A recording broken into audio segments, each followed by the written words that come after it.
Hi, so I'm Krista. When I was first given this theme, I had absolutely no idea what to talk about. I'm one of those people that believes you make your own chances. So if you want a job, you update your resume, you go out and get it, which left me kind of in a rut for what I was going to write about. But I kept thinking, and I decided that this talk didn't actually have to be about me at all, that it was going to be for the people that had greatly impacted my life in some way. So let me explain what I mean by impact. At the start of August, we have the Perseid meteor showers. Clumps of the comet Swift-Tuttle hurtle through our sky at the rate of 60 to 90 meteors an hour. That is the equivalent of a celestial bully throwing its fist into the stomach of our galaxy every minute. So think of yourself as the sky. As if the sky were you in the 8th grade before you had your braces removed and your parents wouldn't let you get contacts, the you that was the only kid in your class going through a goth phase, and the meteors were every other kid in your high school. You were smart enough even then to know that every punch was thrown for a different reason, that every bruise was a story they didn't know how to tell. Every person has an impact. And yes, there will always be the people that say they love you best, that tear at your clothes and rip into your chest, sending a darkness through you that seems to go on forever like a night sky with no stars. But there will also be the people that love you best. You will find them beside hospital beds, or scribbling in their notebooks at their desk at school, or in the back seat of someone's car, and the way they smelled like Red Camel cigarettes and Irish Spring that taught you you could love someone more than anything. You will remember this feeling even when you don't remember their last name. It was so long ago that you loved them. There is a strong chance that the person sitting next to you has a stone in their stomach that feels an awful lot like yours.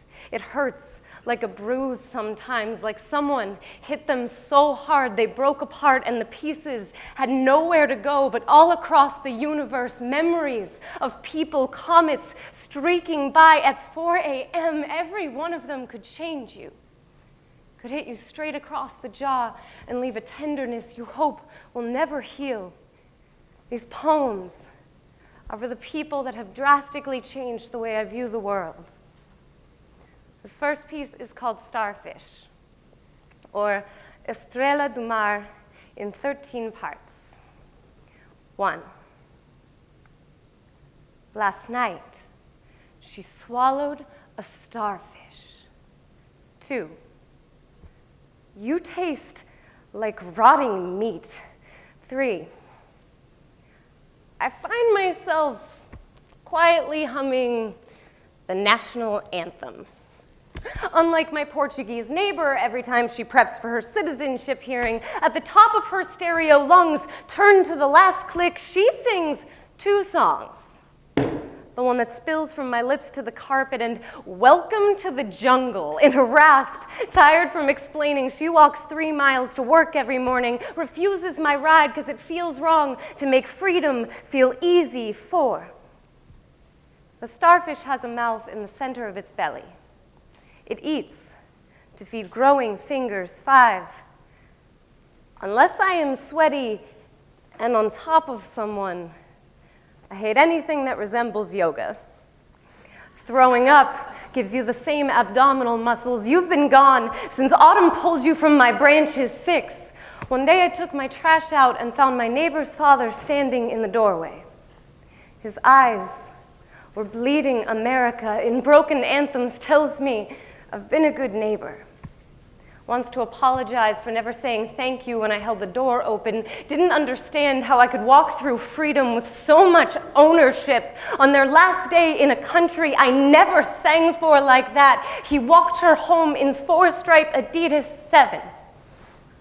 Last night, I was swallowed by a starfish. I eat at him from the mouth in my belly. 8. I'm growing arms from the rot that you left here, drooping in the morning frost in the middle of April. 9. I turn up my neighbor when she sings on the radio. I heard it took less than 10 minutes to remove them from their home sometimes. We look like a jungle girls are afraid to get into a car with. We always look hungry. We always are. 10. The starfish will detach from its limbs if it thinks that might save it. I cut off my fingers. 11, got mad when you tasted like them. 12, my new neighbors look like Americans. Like pasteurized orange juice and leftover pancake mix. They drive to work like I do. They never turn their stereos up beyond a reasonable volume. 13. Last night, she swallowed an anthem. As helpless as a starfish, hoping it would grow arms there. It chewed its way out. Thank you, guys.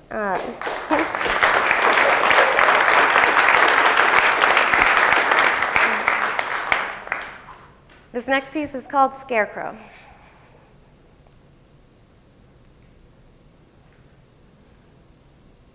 He's a tall man, hands like corn silk. Hands so silken smooth he could start by brushing a lash from my cheek and we'd end up in the bed of his pickup. I remember all the girls staring when we walked together. They thought he was too good for me, too handsome. I stared right back at their beady ice picks. I smiled wide so I know they'd see. When we entered a room, he'd put one arm round my waist. When no one was looking, he'd slide it down the small of my back. I'd feel the heat spread out from his fingertips. When he put those hands on me, I cracked open like a new jelly jar. I've been planet spinning since this started. We've been circling Mother Earth like we're trying to backtrack an entire solar system just to say this love is at the center. He was a whiskey tall shot in a very large glass. I was Snowflake. He melted me on his tongue. So the first time it happened, it was my fault. I was dancing up close to a man like he was my own, and he saw me disrespecting him. The sting of my poor judgment, the taste that didn't agree, left me sucking copper pennies for days. Every time I'd wiggle a loose tooth or resplit my lip, I'd say to myself, you got a good man, he loves you. Treat him right, it won't be like this. And then the second time, and then the third time, and then I don't know how many times before you stop making decisions. And every time I was well enough, we'd go out together. I'd meet women who couldn't look at me, who'd shake my hand with their eyes on his lips, and I was still so proud of him. All these jealous women who'd lean in and cluck quietly how I'd caught his eye, and I'd think about all the times he'd caught mine. Now all the nurses I meet try to get me to a shelter. I keep saying no, but they say once I'm gone a while, not getting my sense knocked out, I'll see things their way. But he's still my man. When he puts those hands on me, he's giving me a chance to apologize. You know, your jaw and your collarbones and your ankles, they all make the same sound when they crack open. The way a new jelly jar pops. One time, he stayed out all night. I heard he'd beat a girl across town. It broke my heart. Someone else was getting lessons meant for me, learning lines on the back of his hand. I'd spent years getting memorized. I was his wife. Those hands were mine. So that night, I finally left him. Because he loved me so hard, wherever I could run, he would find me. Wherever I could hide, he could rip me out. They say women either get strong or they wear out. One day, I want to be wore out. He'll put those silk husks around my neck, and I'll be the last woman on his hands. Thank you, guys.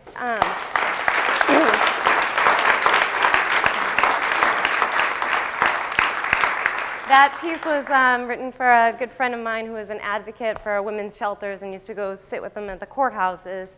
And I ran the idea by her, and she said, oh, we don't tell those stories. We only tell the good stories about the women getting out. And I said, don't those stories happen, though? And she said, yes, of course they do. We just don't like to talk about them. And that piece was written for all the women that don't get to have their stories told. This next piece is for one of my best friends that absolutely hates poetry, but loves this piece because it's about him. I dislike girls who talk like being wet between the legs is their only marketable quality. When I meet women who introduce like lineups, parade around the bar like cattle to an auction block, I want to give out livestock ribbons. Take their photographs and turn them back into paper dolls so I can swap the happy, tragic theater mask from body to body to body. I want to put down this gender with the bar tab and leave it here. Get out before the desperate in her smile spills, before I can focus on the hope in her eyes that one day the pillow her face is shoved into will smother her. Nick used to be Nicole. Still is to his mother, not out of spite, just misunderstanding. Most nights, I go to visit and he greets me with a familiar, flat-chested hug, breast pushed back like gears in reverse, and I never forget my pronouns.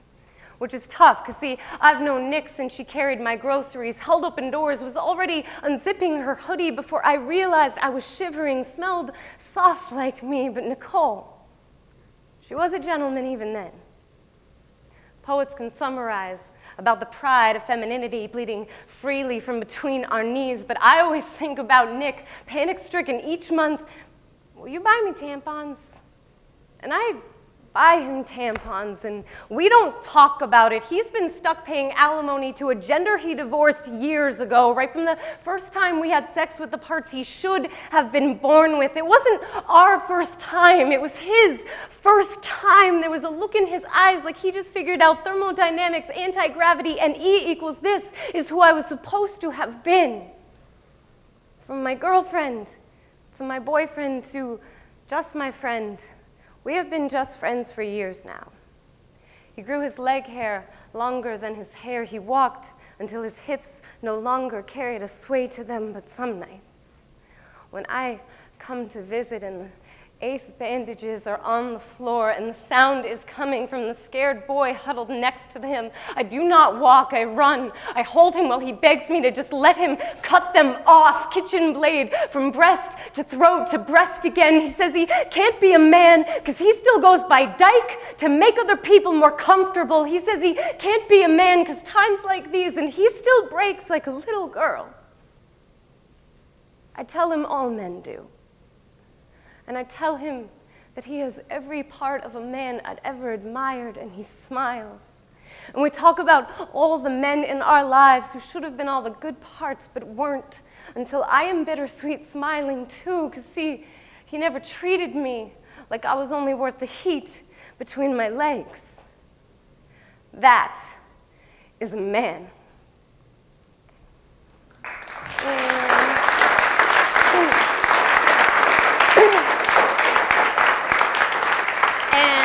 I have one piece left for you guys, and it's actually about the woman that inspired me to bring all these pieces together. I don't know her name or where she's from. I talked to her for maybe 15 minutes, and she inspired all of this, so thank you to her. The lady with the stone face stands in front of me in line. She has 2 carts, and they are teeming over like metallic Christmas stockings. She has xylophones and brightly colored fire trucks. Variously sized Berts and Ernies beep their way across the scanner. And despite the holiday treasures, the lady with the stone face does not smile. She doesn't frown exactly, but there is nothing above the neckline to indicate a grin.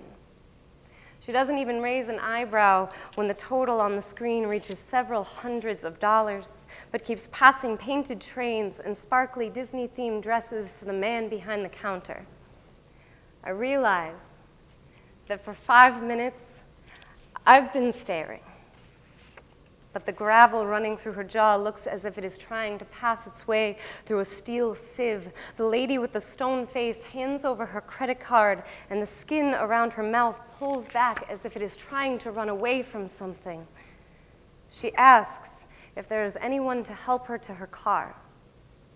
The man behind the register smiles in a way that makes me think he doesn't get to say no very often, and this time feels particularly empowering. I am glaring at him, but the lady with the stone face does not react, not even to give that fake half smile we give when we have been handed disappointments but are too polite to acknowledge them. She is a grave with no epitaph. If you don't mind waiting a moment, I'd be happy to help you, I say. All around her eyes and the lines on her cheeks, she is granite. And maybe it is something about growing up in New England, but I feel at home next to her. I say, she must have the luckiest grandchildren. The lady with the stone face laughs without ever moving her cheeks. It sounds kind, but it is difficult to look directly at her. She tells me she has metastatic calcifications, that her face is turning itself slowly to stone. Her body is a coffin with a bouldered lid, her mouth a crumbled entryway that soon won't be able to open wide enough to ingest solid food. She says all this on the walk through the parking lot as most people would comment to a stranger about the weather. The lady with the stone face tells me she wishes she had done more good with her life, so by now her face would be frozen in the joy she feels when her husband says he loves her even still. The toys are for local hospitals, and for the children she'll never have. She is spending the money she had saved for her golden years because at 42, she finds herself in them. And after I have loaded both carts, she says, "Don't let anything in your life make you too hard to help other people." And I say, "I promise." And she hugs me. And the touch of her cheek against mine leaves an instant bruise, but I do not weep until I'm finally alone. Thank you guys so much. My name is Krista Mosca.